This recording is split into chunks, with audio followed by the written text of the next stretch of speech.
Bismillahirrahmanirrahim. Assalamualaikum warahmatullahi wabarakatuh. Innal hamdalillah nahmaduhu wa nasta'inuhu wa nastaghfiruh wa nastahdihi wa na'udzu billahi min syururi anfusina wa min sayyiati a'malina may yahdihillahu fala mudilla lahu wa may yudlil fala hadiyalah. Asyhadu an la ilaha illallah wahdahu la syarika lah wa asyhadu anna Muhammadan abduhu wa rasuluh la nabiyya wa la rasula ba'dah. Allahumma shalli wa sallim ala nabiyyina Muhammad wa ala alihi wa ashabihi wa man tabi'ahum bi ihsanin ila yaumiddin. Allahumma la sahla illa ma ja'altahu sahla wa anta taj'alul hazna idza syi'ta sahla. Amma ba'du. Kaum muslimin yang berbahagia, Bapak Ibu jamaah kajian yang dimuliakan Allah. Alhamdulillah, syukur kepada Allah malam hari ini kembali dimudahkan hadir di majelis ilmu. Semoga banyak berkah yang Allah limpahkan di majelis kita malam hari ini. Ilmunya ditambah, berkahnya melimpah dan semoga kita mampu mengamalkan apa yang telah kita fahami. Amin. Terakhir kemarin ayat ke-7. Betul ya?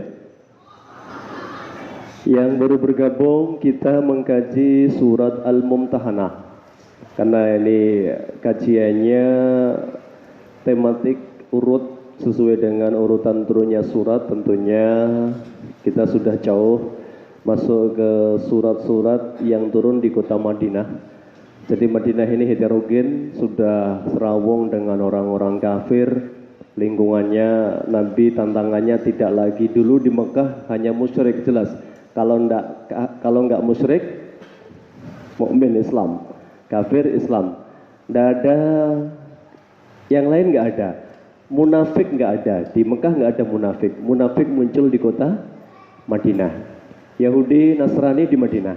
Ya. Maka karena konteksnya Al-Quran ini kontekstualnya harus dipahami. Ini konteksnya di masyarakat yang sudah multi agama, multi ras dan lain sebagainya, maka sudah mulai bicara tentang bagaimana interaksi dengan lain agama. Ya, kalau bahasa Quran kafir gitu. Ya. Kalau bahasa halusnya non Muslim, ya, bahasa negara. Ayat ke-7 sedikit mengulang, ini biar agak nyambung sedikit ya. A'udzubillahi minasyaitonirrajim. Al-Mumtahanah ayat 7. Asallahu an yaj'ala bainakum wa bainal ladzina 'adaitum minhum mawaddah. Wallahu qadir, wallahu ghafurur rahim. Asallahu ayat yaj'ala bainakum wa bainal ladzina 'adaitum minhum mawaddah. Ya.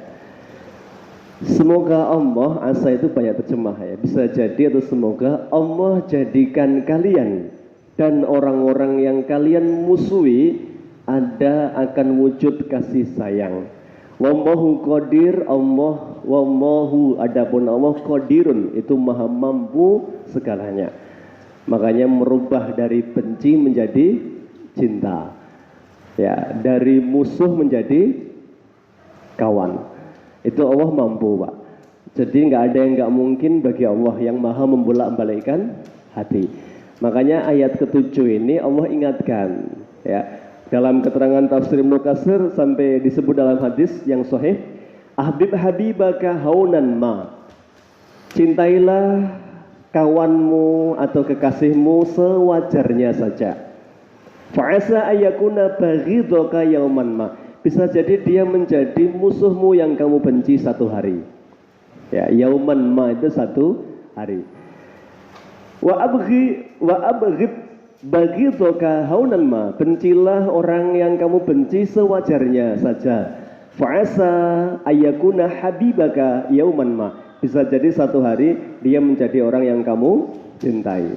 Nah, ini menunjukkan bahwa ada takarannya antara benci dan cinta itu. Jadi ini juga harus dipahami bahwa Allah lah yang memegang hidayah. Di tangan Allah lah keputusan terkait siapa yang dipilih Allah, siapa yang nggak dipilih. Maka sedekat apapun orang dengan hidayah, kalau Allah belum berkehendak tidak akan mendapatkan. Kurang apa Abu Thalib? Perjuangannya, kedekatannya dengan Nabi. Bahkan sampai akhir hayatnya Nabi membisikkan di telinganya, paman ucapkan satu kalimat saja. Kalau paman ucapkan ini cukup, besok saya siap bela paman di hadapan Allah bahwa pamanku muslim, pamanku mukmin, orang yang beriman. Tapi Abu Thalib enggan dan mengatakan inni ala millati Abdul Muthalib. Enggak, saya milih mati di atas agamanya Abdul Muthalib, mati dalam keadaan musyrik kafir padahal paman nanti.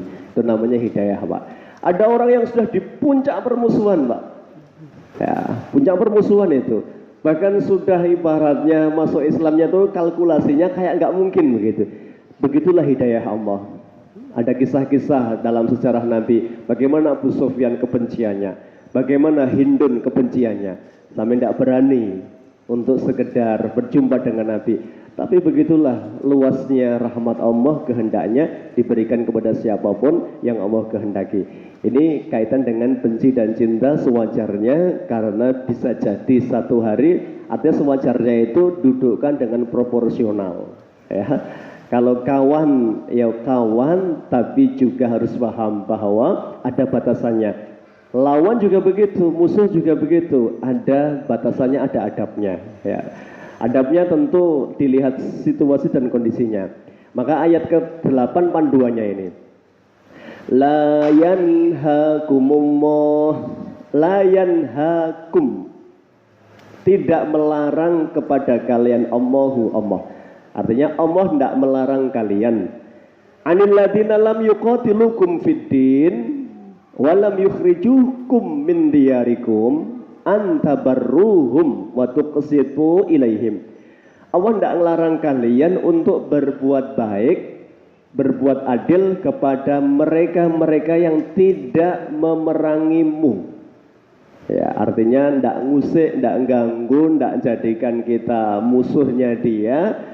Boleh saja kita berbuat baik kepada mereka, orang-orang kafir yang tidak mengganggu. Walam yukhrijukum min diyarikum, juga tidak ngusir kamu dari tempat tinggalmu. Ya, artinya ada Islam ini ya sudah, bagaimana mereka bersikap, begitulah kita bersikap kepada mereka. Innallaha, sesungguhnya Allah, yuhibbul muqsitin, mencintai orang-orang yang berbuat adil. Asbab nuzulnya ayat ini karena ada beberapa sahabat yang orang tuanya masih kafir musyrik, Pak.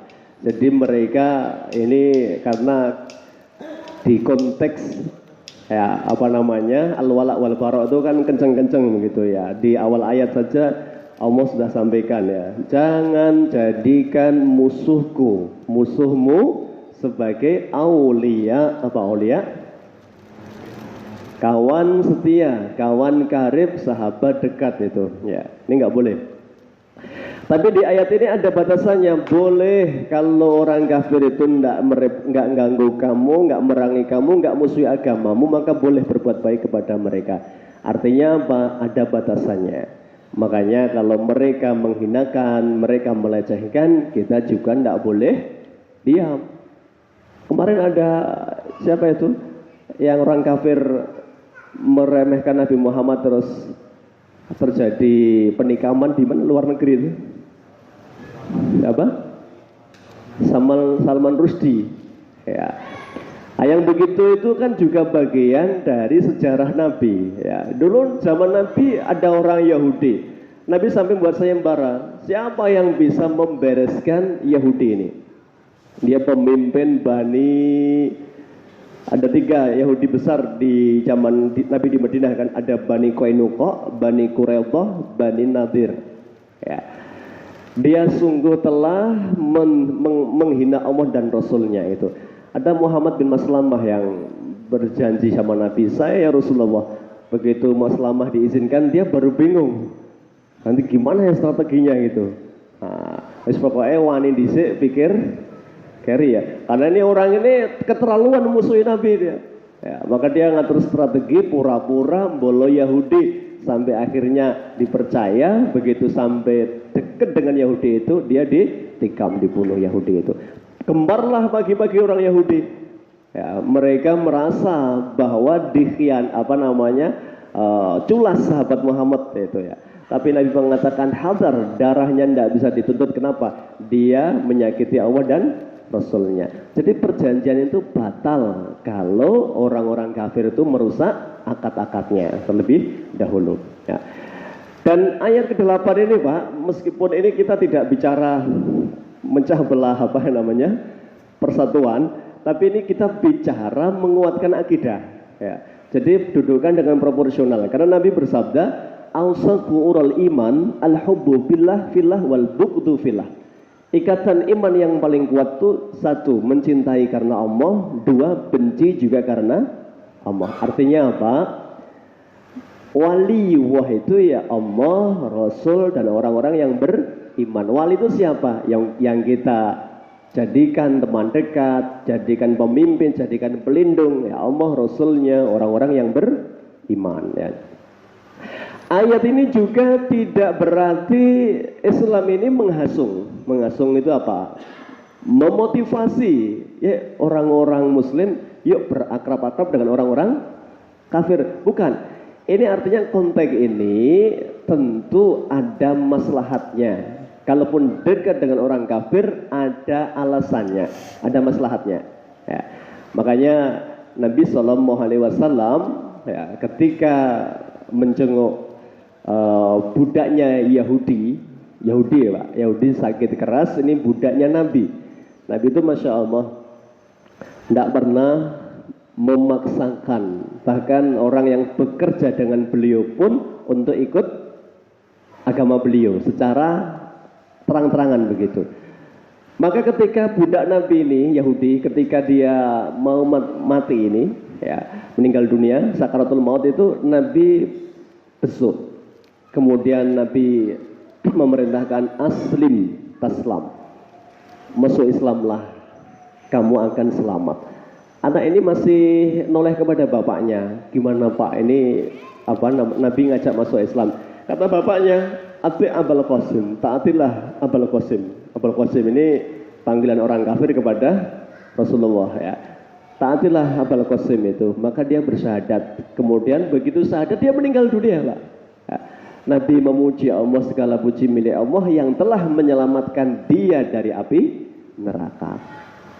Itu juga menunjukkan Nabi besuk karena ada apa?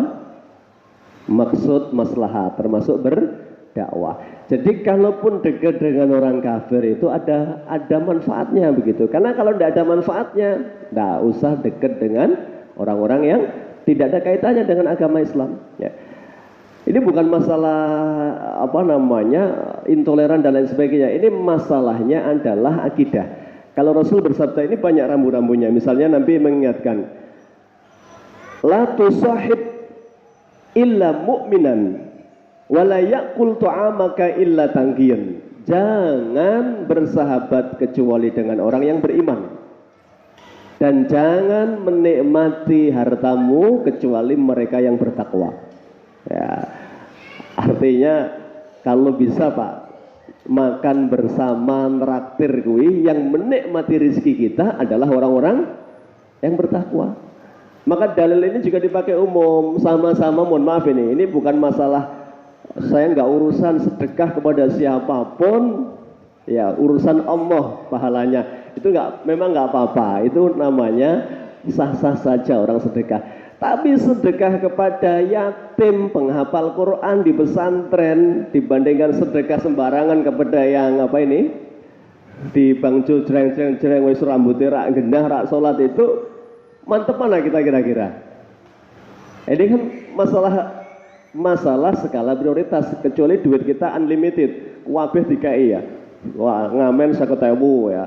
Pesantren 50.000 misalnya Pak ya, semua orang dikasih itu nggak apa-apa. Tapi kalau kita juga paham terhadap maslahat maldorotnya, tentu kita mengikuti sabda Nabi, la tusahib illa taqiyan illa mu'minan wa la yaqul ta'amaka illa taqiyan. Jangan bersahabat kecuali dengan orang yang beriman. Jangan sampai menikmati hartamu kecuali orang yang bertakwa. Yang ngajak traktir, traktirlah orang-orang yang soleh. Karena orang soleh ini Pak diberi makan, ya diajak makan, habis itu sholat, ya dapat pahala nggak jenengan? Ya, traktir orang soleh, dapat Pak itu. Makanya dulu sahabat ada yang curhat sama Nabi, ya Rasulullah, saya ini banyak makan falam nasba, tapi kok susah kenyang ya. Ditanya, kamu makannya sendirian atau bareng-bareng? Saya sendirian ya Rasulullah.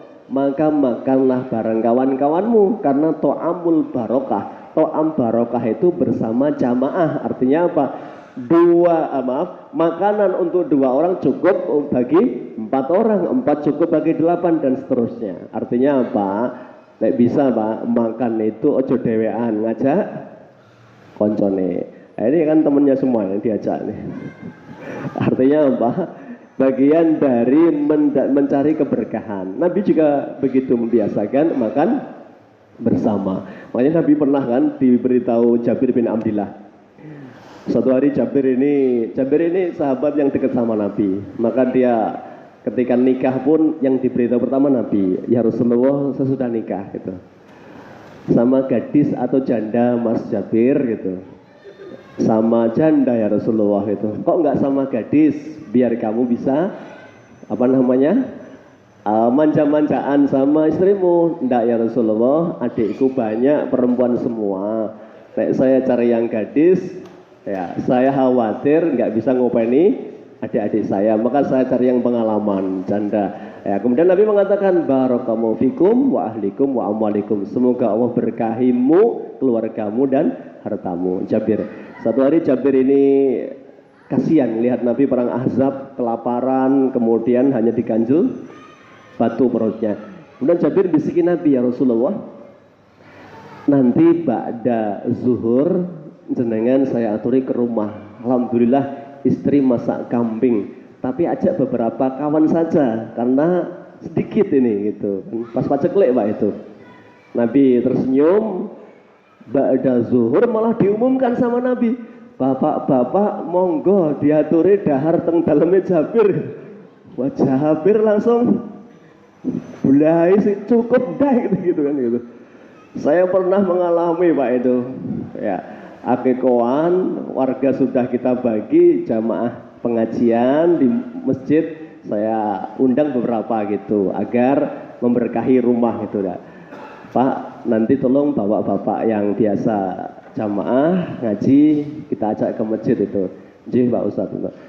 Malah sebelum sawu sufufakum tuh jamaah banyak sekali diumumkan, bapak-bapak ba'da maghrib yang longgar monggo pinara ke Pak Karim. Beliau tasyakuran akikah. Wah, saya sepanjang sholat tuh piye kayak cukup orang. Masya Allah, itu pikiran terus Pak itu. Ya Allah, cukupkan.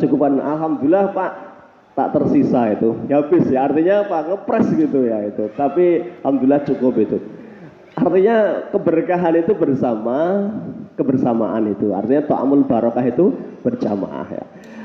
Maka begitulah adab. Nabi sampai mengatakan jangan berkawan kecuali dengan orang yang beriman, jangan menikmati rizkimu kecuali orang yang bertakwa.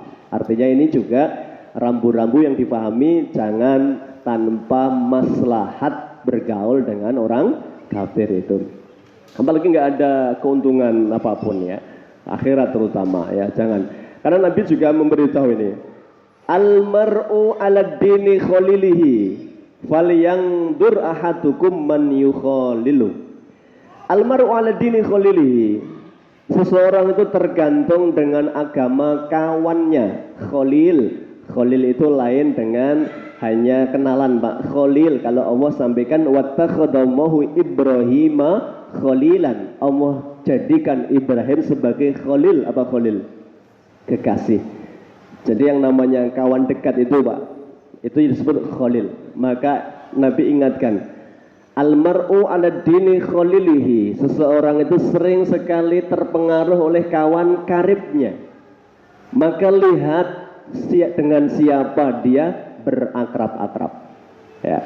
Maka kalau sekedar say hello bahasanya, sekedar ramah, sekedar mengucapkan nanyakan kabar, itu sebuah hal yang dalam Islam tidak mengapa. Tapi kalau sampai akrab, saling segala halnya diceritakan, termasuk nanti toleransinya tanpa batas, ini Islam yang tidak mengizinkan tanpa ada maslahatnya, apalagi sampai menggoyahkan akidahnya, nanti sampai menyimpulkan ternyata semua agama sama baiknya. Nah ini berbahaya kalau sampai pada kesimpulan-kesimpulan itu. Bahkan Syekhul Islam pernah ditanya itu, ya Syekh, saya punya tetangga satu Muslim tetapi dia bahasanya tidak baik, kurang baik perlakuannya. Sementara yang satu kafir tetapi Masya Allah kebaikannya mengalahkan yang Muslim itu, sering berbagi dan lain sebagainya. Bagaimana saya bersikap? Ya. Maka kebaikan tetanggamu yang bukan Muslim itu tidak boleh menjadikanmu meyakini bahwa agamanya lebih baik daripada saudaramu yang Muslim, meskipun perbuatannya sering sekali tidak menyenangkanmu. Dan perbuatan buruk saudara Muslimmu itu jangan kemudian mengatakan berarti agamanya jelek, buruk, ya. Jadi ini satu hal yang perlu didudukkan dengan baik dan proporsional kepada siapa, kapan kita berbuat baik. Kalau tidak ada kepentingan tidak perlu, karena itu lebih banyak mondorotnya, ya. Jadi syariat itu membahas bukan tanpa batasan, ya, dibatasi sama Nabi tadi, ya. Dengan kalaupun itu bukan berbuat baik tapi bukan yukholil, bukan menjadi kawan karib. Al-akhillau yauma idzin ba'duhum li ba'din adun illal muttaqin. Al-akhilla, kawan-kawan karib itu besok di akhirat sebagian mereka akan saling menjadi musuh. Illal muttaqin, kecuali pertemanan karena takwa. Makanya ada orang-orang yang besok menyesal. Makanya Allah sampaikan yauma ya'atu dzalimu yadayhi, hari di mana orang-orang menggigit jarinya. Gigit jari itu digambarkan tanda apa? Menyesal, ya. Dia berkata, ya laitani lam attakhidhu fulanan khalilan. Ya Allah, andaikan dulu saya enggak berakrab-akrab dengan dia. Ya. Laqad adallani ba'da qad ja'ani minadz dzikri. Dia telah menyesatkanku padahal saya sudah mendapatkan petunjuk-petunjuk kebenaran. Nah, ini Pak, makanya Nabi mengatakan masalu jalisi sholih, permisalan kawan yang soleh itu seperti penjual minyak. Ya, Anda tidak membeli pun masih tercium wanginya. Sementara masalus jalisi su, permisalan kawan yang buruk, termasuk agamanya yang tidak baik itu seperti orang tukang pandai besi. Kamu tidak membuat pun, memegang pun akan tercium bau sangitnya begitu, ya. Ini permisalan kawan. Baik, demikian rambu-rambu ayat ke-8. Jadi bukan tanpa batasan. Kalau tidak ada kepentingan, masih banyak maslahat kita bergaul dengan orang-orang yang soleh. Wong nasihatnya siapa itu? Wong kang soleh kumpulono, ya. Jadi lumayan nanti dapat keberkahan syafaat orang-orang soleh insyaallah. Ayat ke-9. Innama yanhakumullahu 'anil ladzina qataluukum fid dini wa akhrajukum min diyarikum wa dhaharu 'ala ikhrajikum an tawallawhum. Ayatnya nyambung dengan ayat ke-8. Kalau 8 Allah enggak melarang kamu berbuat baik kepada mereka yang tidak memerangi agamamu. Apalagi kalau orang tua, Pak. Orang tua itu wajib wasahibhuma fid dunya ma'rufan, bergaulah dengan yang terbaik kepada kedua orang tua meskipun beda agama, ya, orang tua. Innama yanhaakum, hanya saja ini namanya adawatul hasyr. Adawatul hasr itu pokoknya tidak tepat kalau diterjemahkan sesungguhnya, hanya saja. Misalnya, innama yakhsyallaha min ibadihil ulama. Bukan sesungguhnya itu. Hanya orang yang takut kepada Allah lah yang disebut ulama. Bukan sesungguhnya orang yang takut kepada Allah ulama, bukan. Bedanya jauh. Inna sama innama itu. Innama itu membatasi. Yang layak disebut alim hanya yang takut kepada Allah. Makanya laisal ilmu bikasratil hadis walakinnal ilm bil khasyah. Ilmu itu bukan dilihat dari banyaknya hadis yang dihafalnya, tetapi dengan khasyahnya, takutnya kepada Allah. Itulah alim, ya. Hanya larangan Allah ini berlaku untuk siapa? Hanya kepada mereka yang memerangimu, mengusirmu dari rumahmu, dan mereka yang mendukung orang-orang yang mengusirmu dari rumahmu. Maka Allah melarang kamu menjadikan mereka kawan karib. Ya, jadi kalau jelas-jelas Pak, pada mereka yang menistakan Islam, kalimat-kalimatnya merendahkan Islam, tulisan-tulisannya merendahkan Islam, wajib kita menjauh dari golongan yang begitu, ya. Karena itu jelas namanya mudahanah. Mudahanah itu tidak boleh, ya. Mudahanah itu berdekat-dekat dengan mereka dan tidak ada maslahatnya. Nah, kecuali kita punya urusan menyadarkan, mendakwai dan lain sebagainya, ya. Karena sering sekali Pak, hari ini kita ditipiskan oleh orang-orang liberal itu.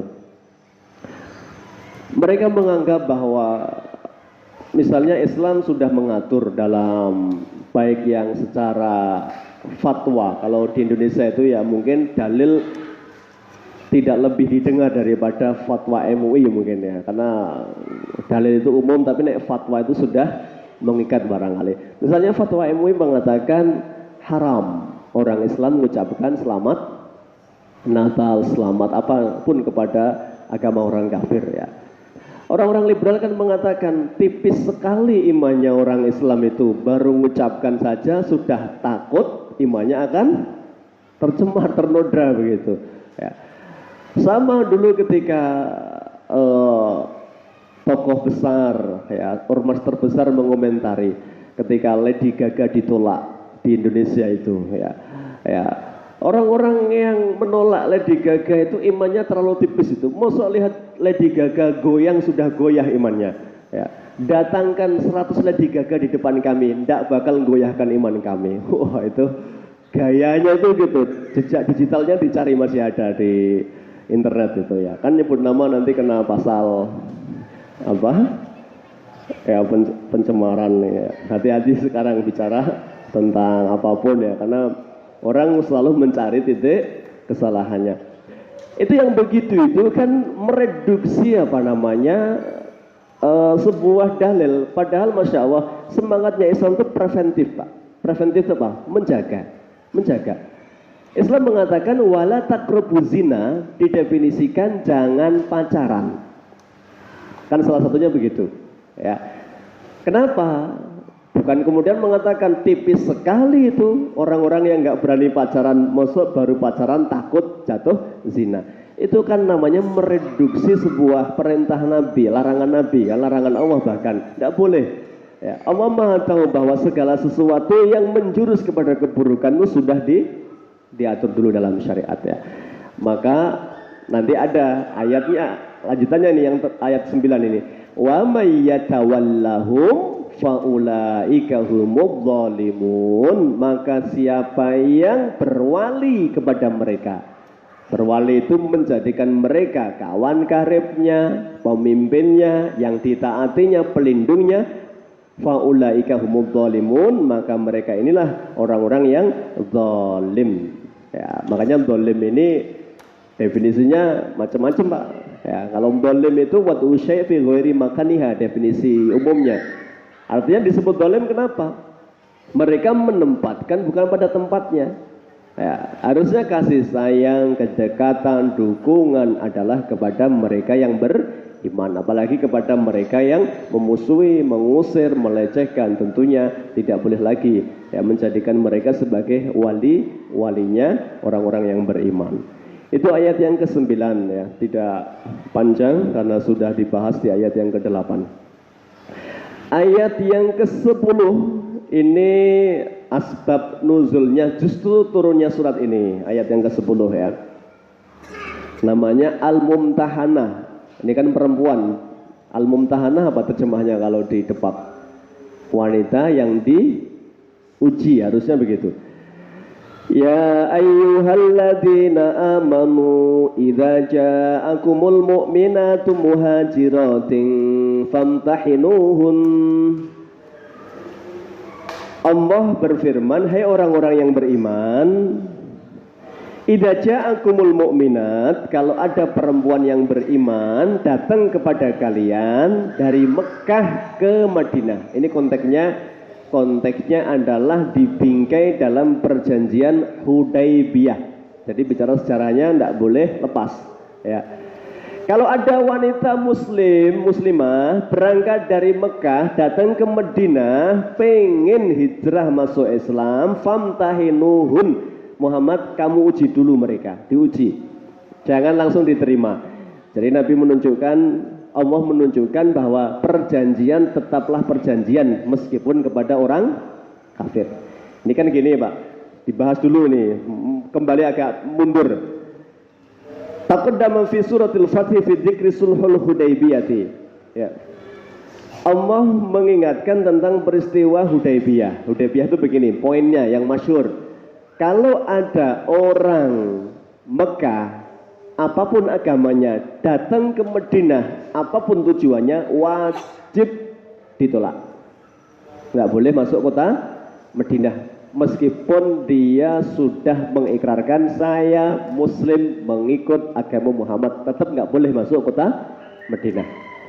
Sebaliknya, siapapun penduduk Madinah pengen datang ke Mekah, apapun motifnya, ya maka tidak boleh dihalangi ya.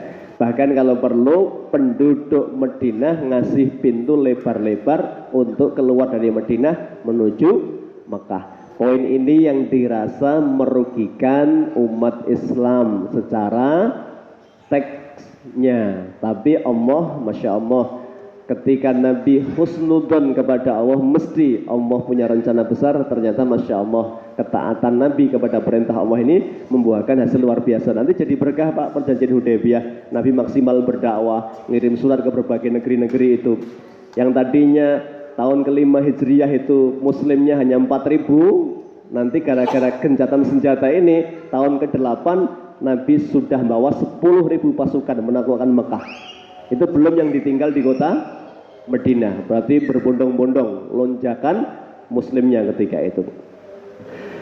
Allahu a'lamu bi imanihinna, Allah lebih tahu dengan imannya. Fa in alimtumuhunna mu'minatin. Jadi kisahnya ini ada asbab nuzulnya juga. Suatu hari tokoh, nah ini Pak, makanya tadi yang disebut hidayah itu Masya Allah nggak memandang status ya. Ada anak tokoh kafir Quraisy terkemuka namanya Uqbah bin Abi Mu'ayt. Orang ini mati di perang Badar. Jadi ini orang yang pernah dengan ingat kisahnya, Nabi ketika sholat, Uqbah ini yang ngambil jeroan unta ditimpakan ke Nabi, namanya Uqbah bin Abi Mu'ayt. Maka Nabi mendoakan kebinasaan kepada Uqbah. Nanti Uqbah mati di perang Badar. Dia punya anak trio ya, Al-Walid ya, kemudian Amarah, satu lagi siapa gak lupa. Itu nanti ini jadi tokoh-tokoh perang, jadi komandan-komandan tempur dan merugikan kaum muslimin, tokoh-tokoh ini ya.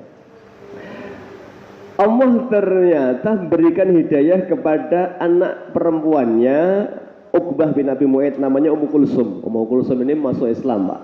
Dia lari ke Madinah. Nah, sampai Madinah diparani sama kakaknya yang dua itu, namanya Amarah sama Al-Walid itu. Dia datang langsung menagih kepada Rasulullah, Muhammad, kita terikat perjanjian, siapapun penduduk Mekah yang datang ke Madinah wajib dikembalikan ke Mekah. Maka ternyata Allah melarang nabinya mengembalikan. Bukan berarti Nabi mengingkari kesepakatan, karena poinnya perempuan tidak masuk dalam klausul. Artinya klausul itu yang mengikat adalah para lelaki. Kalau lelaki Mekah motifnya apapun datang ke Madinah wajib ditolak, tapi perempuan nggak masuk kategori dalam klausul itu. Maka Allah melarang, jangan kamu kembalikan. Maka diuji. Nah, apa ujiannya? Ujiannya ditanya.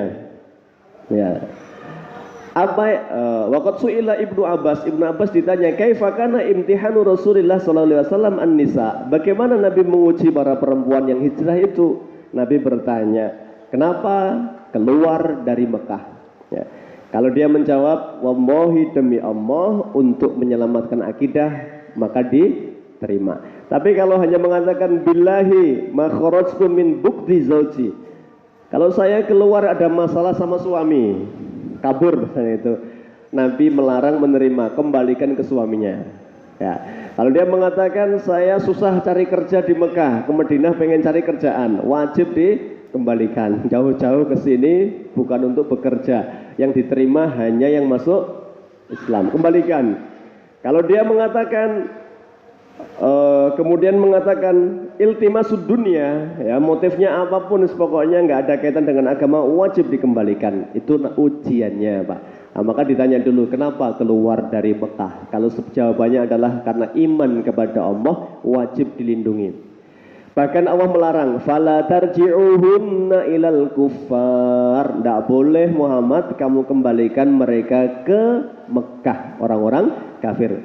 Lahunna hillul lahum walahum yahilluna lahun. Lahunna hillul lahum. Perempuan yang sudah hijrah itu tidak halal lagi bagi orang kafir di Mekah. Maksudnya ini dalil yang menunjukkan sejak hari ini, sejak peristiwa ini, laki muslim, perempuan kafir sudah putus otomatis jalur pernikahannya. Maka Allah sampaikan, lahunna hilul lahum. Perempuan yang sudah masuk Islam itu tidak halal lagi bagi suaminya di Mekah. Walahum yahilluna lahunna, dan suaminya yang di Mekah tidak halal lagi bagi perempuan yang hijrah. Maka sejak hari ini semua suami istri yang beda agama wajib diceraikan. Nah, sebelumnya enggak, Pak. Abu Bakar, Umar itu masih punya 2 istri kafir itu, Umar bin Khattab. Hari itu Umar langsung menceraikan 2 istrinya, diceraikan nanti. Nah, nanti diceraikan, kembali ke Mekah, dinikah sama Muawiyah bin Abi Sufyan. Muawiyah masih musyrik, Pak. Ya, karena nanti masuk Islamnya dia di Fathul Mekah. Ya, dinikah sama Muawiyah. Yang satu dinikah sama siapa? Saya agak lupa nih. Tadi baca tapi tempatnya di mana ini? Ya. Ini termasuk putri Nabi. Jadi Nabi punya menantu kafir namanya Abul As, nikah sama Ruqayyah. Jadi Nabi itu punya mertua kafir namanya Abu Sufyan, punya menantu kafir namanya Abul As. Ya. Abul As ini nanti tertawan di perang Badar. Ya. Karena cintanya istrinya kepada suaminya, maka ditebus, Pak. Hari itu belum ada hukum wanita muslimah nikah dengan kafir. Nebusnya karena nggak punya duit, yang punya, yang dimiliki cuma apa? Kalung. Kalung itu miliknya Khadijah, dikasihkan Ruqayyah. Saking cintanya ke Ruqayyah, begitu ditebus pakai itu, jatuh ke tangan Nabi, Nabi menangis. Teringat siapa? Khadijah. Ya. Maka akhirnya Abul As dibebaskan, ya, dengan syarat apa? Kamu hantarkan istrimu ke Madinah. Ya.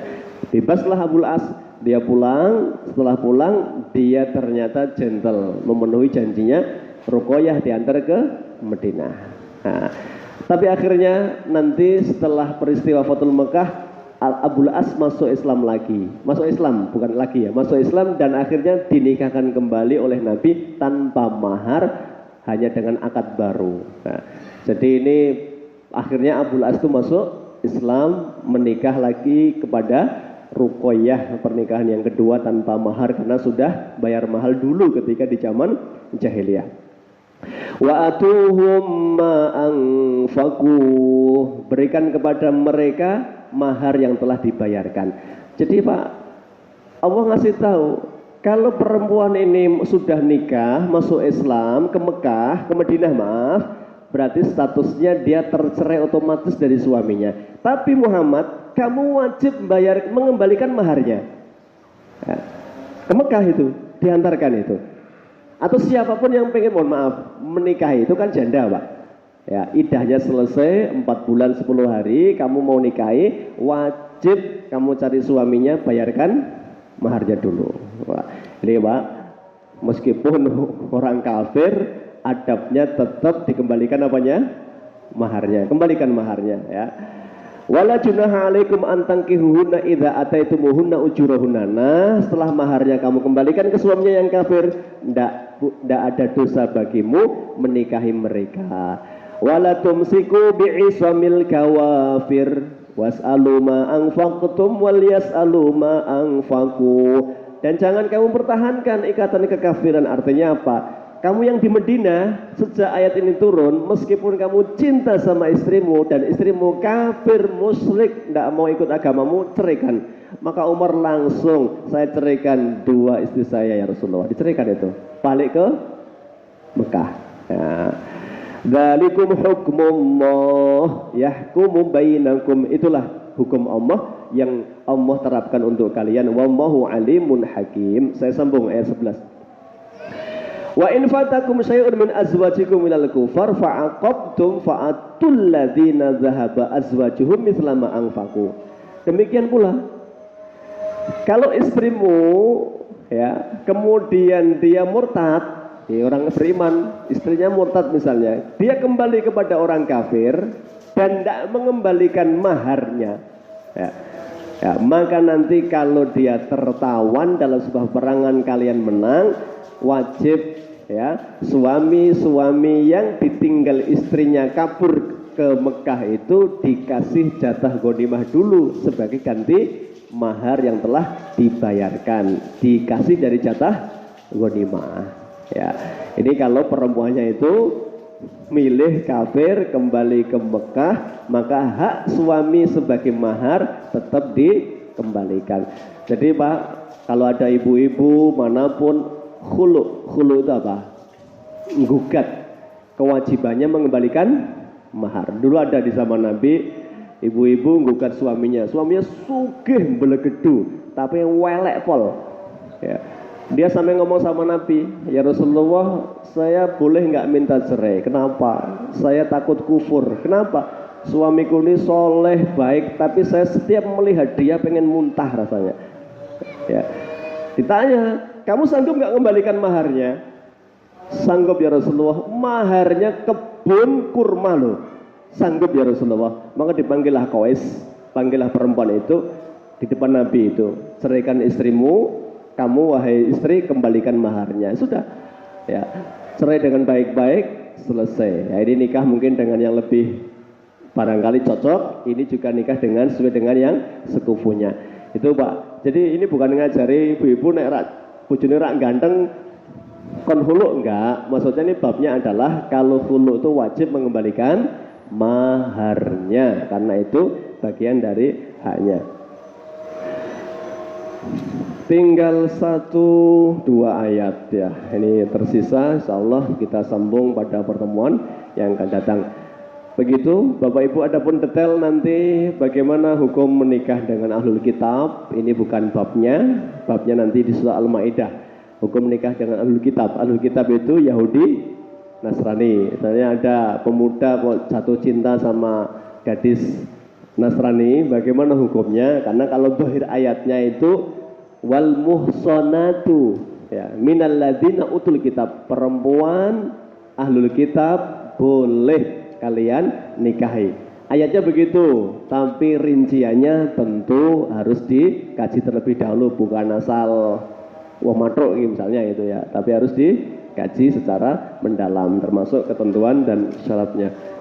Wallahu a'lam bishawab, kita cukupkan, kita tutup dengan kafaratul majlis. Subhanaka Allahumma wa bihamdika asyhadu an la ilaha illa anta astaghfiruka wa atubu ilaik.